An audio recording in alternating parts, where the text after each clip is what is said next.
Bismillah. One time, one choice.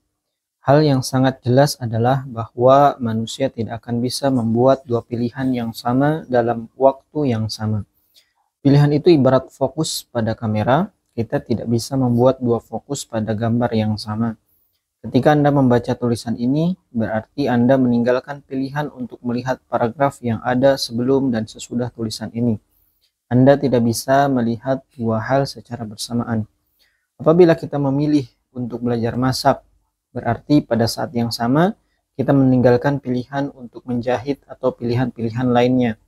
Ketika kita memilih untuk menjadi beriman, maka pada saat yang sama kita meninggalkan pilihan menjadi orang yang kufur kepada Allah. Apabila kita taat kepada Allah, pada saat yang sama kita tidak mungkin bermaksiat kepada Allah. Orang yang memilih memasuki surganya, maka pada saat yang sama dia akan terhindar masuk nerakanya. Pada saat kita memilih untuk menjadi aman, maka pada saat yang sama pula kita meninggalkan pilihan untuk menjadi takut. Berkata Allah Azza wa Jalla, aku tidak akan menghimpun dua rasa takut dan dua rasa aman pada diri seseorang hamba. Jika ia takut kepadaku di dunia, maka aku akan memberikannya rasa aman di hari kiamat. Jika dia merasa aman dariku di dunia, maka aku akan memberikan rasa takut kepadanya di hari kiamat.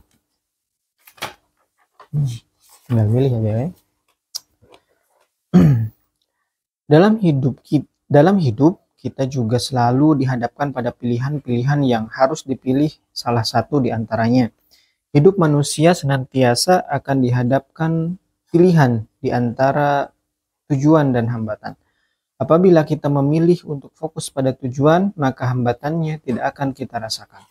Namun, apabila kita memilih fokus pada hambatan, maka tujuannya tidak akan pernah kita capai. Menarik ketika kita mengamati fenomena anak-anak yang bermain sepak bola dan terluka kakinya. Maka lukanya itu tidak akan membuat mereka berhenti bermain. Bahkan mereka meneruskan permainannya tanpa merasa sakit di kakinya. Apa yang terjadi setelah selesai bermain? Anak itu meraung-raung kesakitan padahal saat dia bermain tidak merasakan kesakitan. Mengapa fenomena ini terjadi? Jawabannya adalah hidup adalah pilihan. Sama seperti Anda dan saya. Dalam semua situasi kita dihadapkan pada pilihan untuk melihat pada tujuan visioner atau pilihan untuk melihat pada hambatan pragmatis. Apabila kita seorang visioner, maka kita tidak akan pragmatis. Sebaliknya, seseorang yang pragmatis niscaya bahwa dia bukan seorang yang visioner.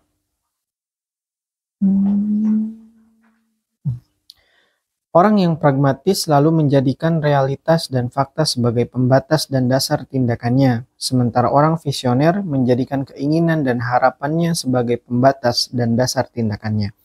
Oleh karena itulah, seorang pragmatis akan selalu mengubah tujuannya sesuai dengan keadaan, sedangkan seorang visioner akan senantiasa mengubah fakta agar sesuai dengan tujuannya. Oleh karena itu wajarlah apabila kita melihat kenyataan bahwa wajah dunia ini dibentuk oleh orang-orang yang visioner dan selanjutnya akan diikuti oleh orang-orang pragmatis. Kaum muslimin pun diharapkan pada dua pilihan, muslim pragmatis atau muslim visioner. Muslim yang menyerah dan berkompromi atau muslim yang konsisten. Tujuan seorang muslim yang sadar akan kehidupannya pastilah menuju surga Allah. Yang dalam jalan ini pasti ada banyak penghalang dan hambatan yang merintangi.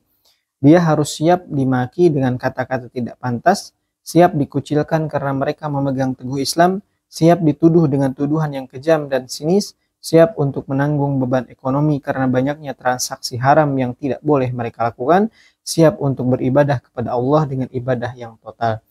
Bahkan siap ketika nyawanya diancam karena dia menegakkan perjuangan dan menyeru jihad fi sabilillah. Ini adalah sebagian hambatan yang dihadapi ketika seseorang ingin menuju surganya.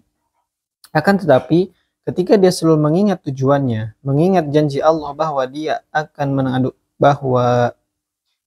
menganugerahi muslim dengan surganya, maka dia akan selalu bersemangat dalam ibadahnya dan tidak menganggap semua perlakuan jelek kepadanya sebagai beban. melainkan suatu hal yang harus dijalani sebagai konsekuensi menuju surga Allah. Dia tidak akan menyerah pada realitas dan kondisi yang menghalanginya, melainkan dia akan mengubah semua itu agar sesuai dengan tujuannya, yaitu Allah Subhanahu wa taala. Berbeda halnya dengan seseorang yang tidak menginginkan berbeda halnya dengan seorang yang tidak mengingat atau tidak mengetahui tujuan, maka cirinya ada dua. Pertama, dia selalu akan mengeluh kepada Allah. Keluhannya pertanda bahwa seseorang tadi menganggap bahwa yang dia lakukan adalah beban. Dia selalu mengeluh tentang kesulitan hidupnya, menganggap dirinya paling malang, protes atas ujian-ujian yang Allah berikan kepadanya, serta tidak qanaah. Kedua, dia tidak akan istiqomah dalam kebenaran dan selalu membelokkan langkahnya mengikuti keadaan saat itu. Lalu akhirnya menyerah dan berkompromi. Banyak kita saksikan kaum muslimin, aktivis-aktivis Islam, tokoh-tokoh dan cendekiawan muslim yang awalnya sangat gamblang memperjuangkan Islam dan sangat terjaga perkataannya, kemudian jauh berubah setelah mereka dihadapkan pada tantangan dan hambatan yang ada. Akhirnya mereka menjadi oknum-oknum oportunis yang pragmatis sehingga sedikit demi sedikit mereka keluar dari jalur tujuan yang sebenarnya. Padahal Rasulullah Shallallahu Alaihi Wasallam mencontohkan dengan sangat jelas bagaimana cara berpegang pada tujuan dan menjadi visioner ketika menjawab lobi yang dilakukan oleh pamannya, Abu Thalib, yang diminta oleh kafir Quraisy untuk menghentikan dakwah tauhid Rasulullah Shallallahu Alaihi Wasallam dengan imbalan apapun. Demi Allah, andai saja mereka bisa meletakkan matahari di tangan kananku dan bulan di tangan kiriku, agar aku meninggalkan urusan agama ini, maka demi Allah, sampai urusan agama itu dimenangkan oleh Allah atau aku binasa di jalannya, aku tetap tidak akan meninggalkannya. Sikap Rasulullah seperti hadis tadi menunjukkan pada kita bahwa Rasulullah SAW adalah seorang yang sangat fokus pada tujuan yang beliau inginkan dan tidak berkompromi dengan apapun yang dapat memalingkannya dari tujuan. Iming-iming kekuasaan, harta, dan wanita tidak membuat Rasulullah SAW bergeming, karena beliau sangat memahami ketika beliau mengambil pilihan untuk menghentikan dakwahnya, lalu mendapatkan keuntungan kekuasaan dan harta, semua itu pasti akan mengalihkannya pada tujuan awal sebenarnya, yaitu dakwah tauhid. Oleh karena itu, beliau sangat tegas dengan perkataannya dan menolak untuk berkompromi dan pragmatis. Kita tidak bisa menyenangkan semua orang pada waktu yang sama. Kita harus memilih untuk menyenangkan salah satu orang lalu mengecewakan yang lainnya. Apapun yang kita katakan dan lakukan akan selalu menuai pro dan kontra. Memilih menjadi seorang muslim yang taat memastikan diri kita untuk dibenci oleh orang kafir. Terkadang kita menyangka kita bisa untuk mengambil dua pilihan sekaligus, mengambil jalan kompromis untuk menyenangkan semua orang. Ini tidak dimungkinkan dalam hidup. Menggabungkan diri dengan muslim yang taat mengharuskan kita untuk meningkatkan keimanan kita. Sedangkan bila menggabungkan diri pada sekelompok orang kafir memastikan kita akan berkompromi dengan mereka. Paling tidak bersikap manis dan lembut kepada mereka. Hidup adalah pilihan. Kita tidak bisa memilih dua hal pada saat bersamaan. Tidak ada konsep win-win solution di dalam kebenaran dan kewajiban. Konsep Islam adalah konsep kebenaran yang sangat jelas. Take it or leave it. Winner takes all and loser lose all. Dalam Islam hanya ada dua pilihan. Islam atau selain Islam. Hak atau batil, tidak ada pertengahan di antara keduanya. Allah telah menjamin di dalam Al-Quran, وَمَنْ يَبْتَغِي غَيْرَ الْإِسْلَامِ دِينًا فَلَنْ يُقْبَلَ مِنْهُ وَهُوَ فِي الْآخِرَةِ مِنَ الْخَاسِرِينَ. Barang siapa mencari selain din Islam, maka sekali-kali tidaklah akan diterima daripadanya, dan dia di akhirat termasuk orang-orang yang merugi.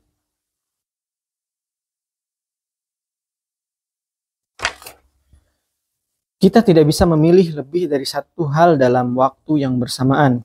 Maka ketika kita memilih sesuatu pilihan, ketika kita memilih sesuatu, pilihan itu akan semakin kuat dan menjadi sumber energi yang sangat besar.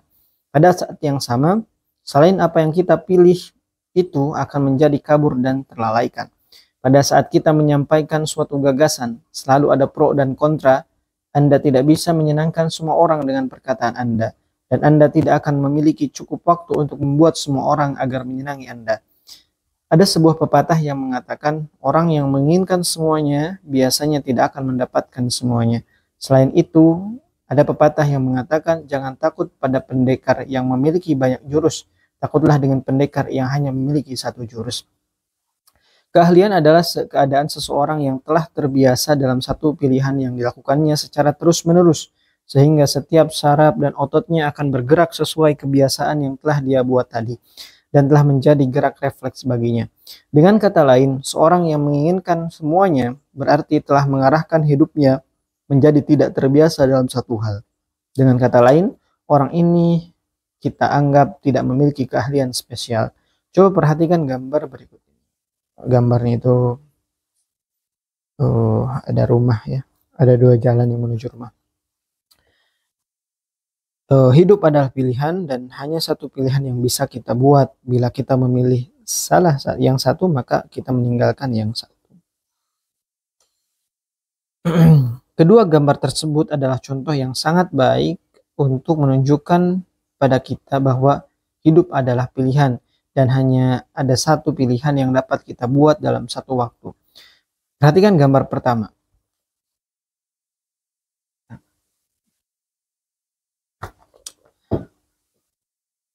Mana tadi? Lalu tentukanlah apakah rumahnya berada di atas pohon atau berada di bawah pohon. Kemudian perhatikan gambar kedua.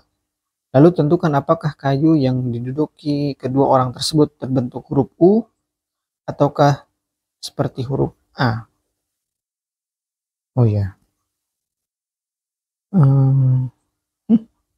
Ya bisa dua perspektif ya. Dalam gambar yang pertama kita mempunyai dua pilihan, yaitu memilih untuk melihat rumah di atas pohon atau melihat rumah yang di bawah pohon. Namun yang berjelas kita tidak bisa melihat keduanya secara bersamaan. Sama seperti gambar yang kedua. Kita punya dua pilihan, yaitu memilih melihat kepada perempuan di sebelah kiri yang duduk pada lekukan kayu ataukah melihat laki-laki sebelah kanan yang duduk di atas gundukan kayu. Kita pun tidak dapat memilih untuk melihat keduanya pada waktu bersamaan.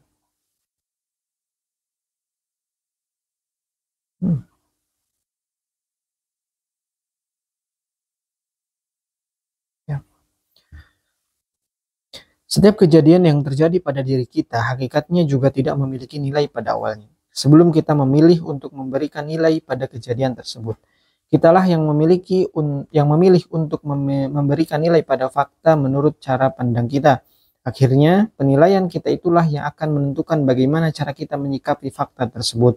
Pada saat kita bangun pagi hari, lalu kita menemukan cuaca hujan deras, maka hujan deras ini adalah fakta yang belum memiliki nilai. Dan nilai fakta ini bergantung pada pilihan Anda dalam menilainya. Anda dapat memilih untuk menilainya dengan negatif dengan berpikir pagi-pagi sudah hujan, pertanda buruk ini. Seperti hari ini akan sesuram mendung hujan di pagi hari. Atau Anda bisa memilih untuk menilai secara positif dengan berpikir, subhanallah, berkah Allah pada semua makhluknya melalui hujan inilah. Allah subhanahu wa ta'ala menghidupkan dari yang mati, hujan tanda rezeki dari Allah, hari yang penuh rezeki dimulai sejak awalnya. Bersyukur dan berkeluh kesah adalah pilihan. Su'uzon dan khusnuzon juga pilihan. Yang jelas, Anda hanya bisa memilih salah satu di antara dua. Kebanyakan orang tidak menyadari bahwa berkeluh kesah, su'uzon, menyesali dengan berlebihan perbuatan yang telah berlalu, menyalahkan diri sendiri, menyalahkan orang lain, membuat alasan-alasan, berandai-andai, dan segala macam tindakan yang lahir dari penilaiannya yang buruk tentang fakta tidak akan membantu mereka dan tidak akan menyelesaikan masalah mereka sedikit pun. Berkeluh kesah dan derivatnya hanya akan membuat pelakunya terperosok ke dalam jurang masalah yang lebih dalam. Dan yang jelas tidak mungkin orang yang berkeluh kesah bisa bersyukur. Rasulullah SAW bersabda, barang siapa di pagi hari mengeluh kesulitan hidupnya kepada orang lain, maka seakan-akan dia mengeluh Robnya. Barang siapa yang di pagi hari bersedih karena urusan duniawinya, maka sungguh di pagi hari itu dia tidak puas dengan ketetapan Allah. Dan barang siapa menghormati seseorang karena kekayaannya, sungguh telah lenyap sepertiga agama. Hidup adalah pilihan. Anda tidak bisa membuat dua pilihan pada waktu yang sama. Bersyukurlah, maka Anda akan terhindar dari berkeluh kesah. Taatlah kepada Allah, maka keimanan Anda tidak akan menurun. Takutlah kepada Allah, jangan kepada manusia, maka kita akan menemukan ketenangan dan kebahagiaan hidup. Ya, teman-teman, jadi dari bacaan kali ini kita bisa menyimpulkan ya bahwasanya di dalam hidup itu kita selalu dihadapkan dengan berbagai macam pilihan. Yang paling fundamental kita bisa memilih seperti yang disebutkan ya, ada yang seseorang yang merasa aman di dunia, maka akan Allah berikan rasa takut di akhirat. Dan orang yang di dunianya dipenuhi dengan rasa takut kepada Allah, maka Allah akan ganti rasa takut itu dengan rasa aman di akhirat. Dan dari mulai hal-hal yang kecil kita diberikan pilihan gitu ya, dari mulai bangun tidur sampai kemudian kita tidur lagi, kita tidak lepas dari pilihan-pilihan yang sederhana gitu ya, dari mulai kita mau makan apa di pagi hari sampai pilihan-pilihan yang besar gitu ya, yang menjadikan kita pribadi yang beriman ataupun yang kufur terhadap Allah Subhanahu wa taala. Yang jelas pilihan-pilihan tersebut pasti memiliki konsekuensi bagi kita seseorang yang memilih gitu ya. Maka kita harus berhati-hati ketika memilih sesuatu gitu ya. Dan memilih untuk menjadi pribadi yang bersyukur itu akan menjadikan kita terhindar daripada pribadi yang keluh kesah ya. Dan bisa kita ambil faedah juga, orang-orang yang selalu menghadirkan pikiran positif gitu ya, itu juga merupakan tanda seseorang menerima takdir dari Allah Subhanahu wa taala. Tetapi orang-orang yang selalu berkeluh kesah dengan keadaannya itu seakan-akan tidak ridho ataupun tidak puas dengan apa yang telah Allah berikan. Maka jadilah pemilih yang bijak. Kita tidak bisa mengambil semuanya gitu ya. Dan kita juga tidak bisa membahagiakan semua orang. Tinggal memilih siapa yang akan siapa yang akan kita buat bahagia dan siapa yang mungkin buat kita kita milih untuk segolongan orang tuh kecewa terhadap kita, dan kita menerima ketika dibenci atau mungkin ketika dimusuhi oleh suatu kelompok yang memang ya dibenci oleh kelompok itu lebih baik daripada senangi atau mungkin bahkan diapresiasi atau mungkin termasuk daripada golongan mereka. Jadi ya, jadilah pemilih yang bijak. Oke, terima kasih. Assalamualaikum warahmatullahi wabarakatuh.